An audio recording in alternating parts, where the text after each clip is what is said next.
Dear students, this is Praveen Kumar Agrawal from Management Department. Welcomes you in my today's lecture of Marketing Management. जैसा कि previous lecture में हमने topic start किया था that was the pricing methods और pricing strategies.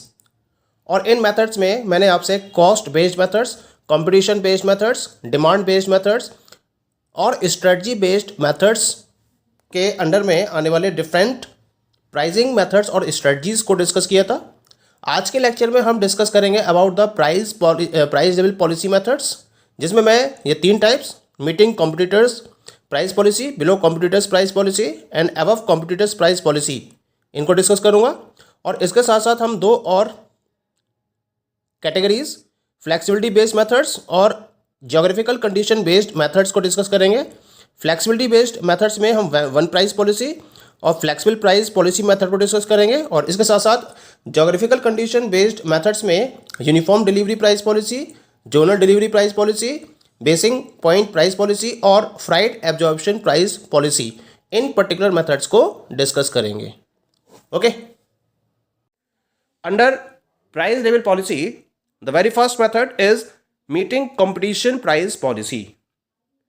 Price level के according ये पहला मेथड है जिसमें जो पर्टिकुलर एंटरप्राइज है वो अपने पर्टिकुलर प्रोडक्ट के प्राइस को कॉम्पिटिटर के प्रोडक्ट के प्राइस से मैच करती है। It means that an enterprise follow the policy of his competitors pricing policy. और जिस तरीके से कॉम्पिटिटर्स मार्केट में रिएक्ट करते हैं उसके अकॉर्डिंग ये एंटरप्राइज भी रिएक्ट करती है। इसका मतलब ये हुआ कि अगर कॉम्पिटिटर्स अपने प्रोडक्ट के प्राइस को रिड्यूस करते हैं तो इसे भी क्या करना पड़ता है, अपने प्रोडक्ट के प्राइस को उस लेवल तक रिड्यूस करना पड़ता है। तो हम इस प्राइसिंग पॉलिसी को मीटिंग कंपटीशन प्राइस पॉलिसी के नाम से जानते हैं। Okay, the second under the price level policy is the below competitors level price policy. यहां फर्म क्या करती है, इस पर्टिकुलर पॉलिसी में जो कंसर्न एंटरप्राइज है वो अपने प्रोडक्ट के प्राइस को कॉम्पिटिटर्स के प्रोडक्ट के प्राइस से कम लेवल पर डिसाइड करती है।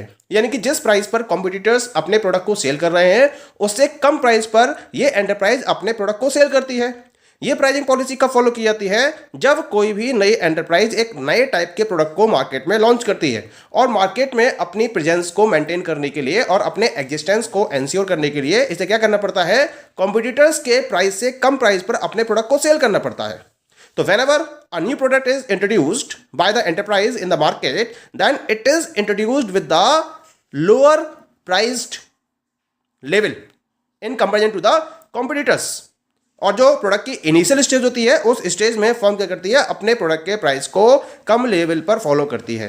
फायदा क्या मिलेगा इसका कि जब कॉम्पिटिटर्स के कंपैरिजन में इसके प्रोडक्ट के प्राइस कम होंगे तो ऑटोमेटिकली जो कंज्यूमर्स हैं वो इस पर्टिकुलर प्रोडक्ट की तरफ अट्रैक्ट होंगे लो प्राइसिंग की वजह से, और इसकी मार्केट में डिमांड क्रिएट होना स्टार्ट हो जाएगी। क्योंकि अगर नया प्रोडक्ट है, अगर कॉम्पिटिटर्स की प्राइस पॉलिसी को फॉलो करेगी तो नए प्रोडक्ट की वजह से क्या होगा कि मार्केट में कंज्यूमर्स इसकी डिमांड को क्रिएट नहीं करेंगे। लेकिन अगर प्रोडक्ट का प्राइस कम होगा तो इस पर्टिकुलर फीचर की वजह से जो कंज्यूमर्स हैं वो मार्केट में इस पर्टिकुलर प्रोडक्ट को परचेज करने में इंटरेस्टेड होंगे।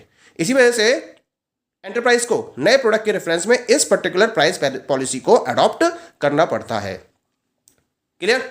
Now we come to the third policy under the price level policy.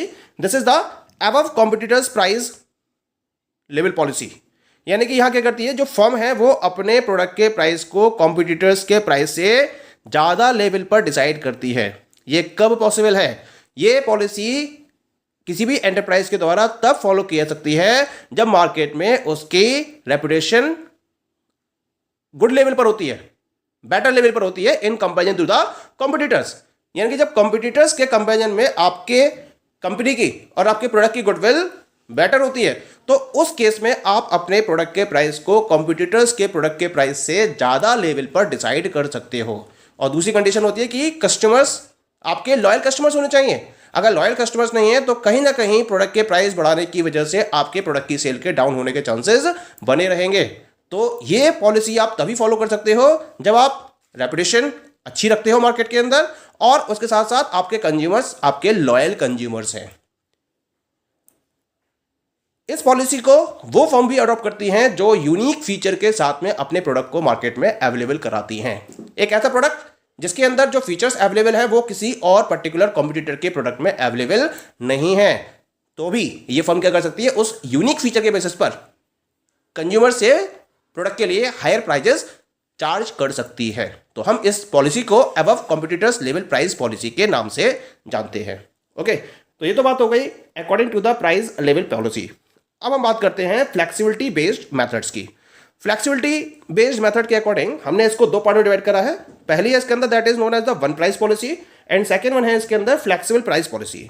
One price policy का मतलब क्या होता है, जब बिजनेस एंटरप्राइज अपने प्रोडक्ट के लिए एक सिंगल प्राइस को फिक्स कर देती है, चाहे वो किसी भी पार्ट में ऑपरेट कर रही है या किसी भी पार्ट में सेल कर रही है, eastern region, western region, northern region, southern region, किसी भी रीजन में सेल कर रही है, कहीं भी सेल कर रही है, ऑल ओवर इंडिया के अंदर हर जगह और हर टाइप के कस्टमर से वो प्रोडक्ट के सेम चार्जेस फॉलो कर रही है, सेम प्राइजेस फॉलो कर रही है, तो हम इस पॉलिसी को वन प्राइस पॉलिसी का नाम देते हैं।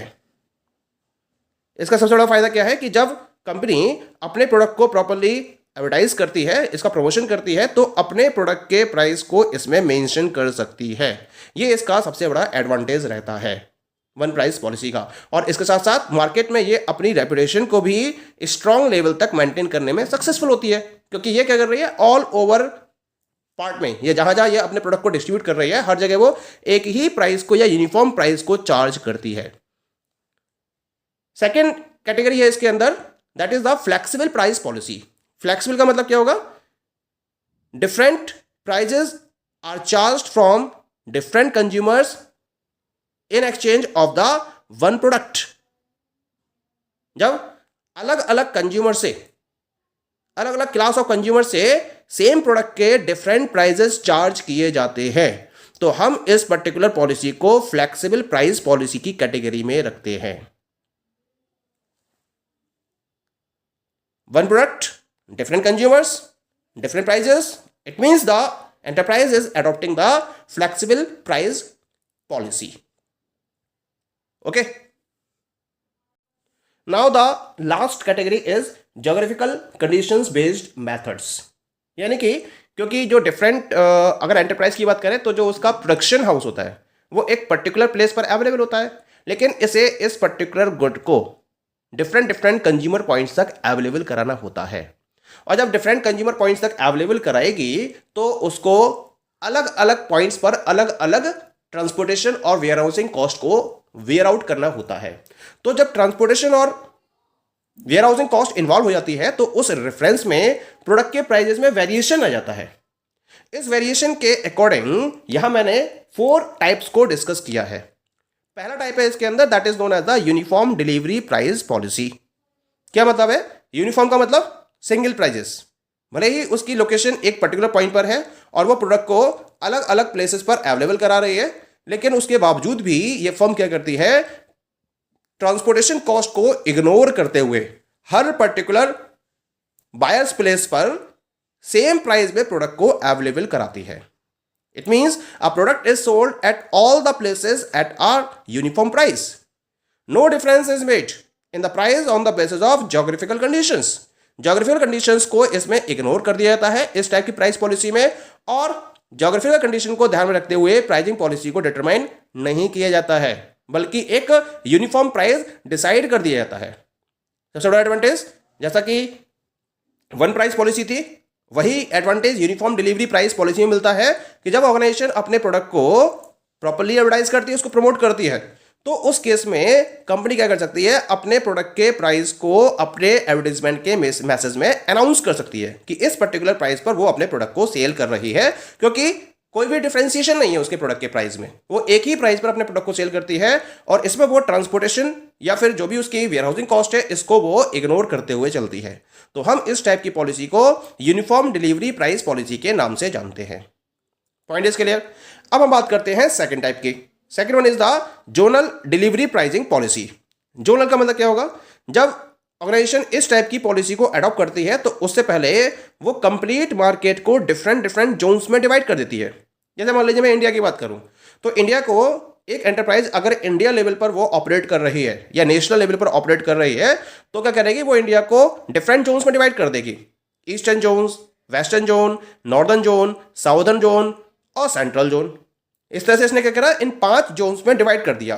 अब सेपरेट जोन्स के लिए ट्रांसपोर्टेशन चार्जेस को ध्यान में रखते हुए सेपरेट प्राइजेस को फिक्स किया जाता है, यानी कि हर जोन में अलग प्राइस पर प्रोडक्ट को सेल किया जाएगा, जबकि प्रोडक्ट वही है, सेम प्रोडक्ट इज देयर, लेकिन ट्रांसपोर्टेशन कॉस्ट के इन्वॉल्व होने की वजह से, क्योंकि एक प्लेस से, क्योंकि इसका जो पॉइंट ऑफ मैन्युफैक्चरिंग है वो एक पर्टिकुलर प्लेस पर अवेलेबल है, अब अगर वो वहां से डिफरेंट डिफरेंट जोन्स में प्रोडक्ट को अवेलेबल कराएगी तो इसके लिए उसे ट्रांसपोर्ट करना पड़ेगा। तो ट्रांसपोर्टेशन कॉस्ट क्या होगी, अलग अलग जोन्स के लिए अलग अलग होगी।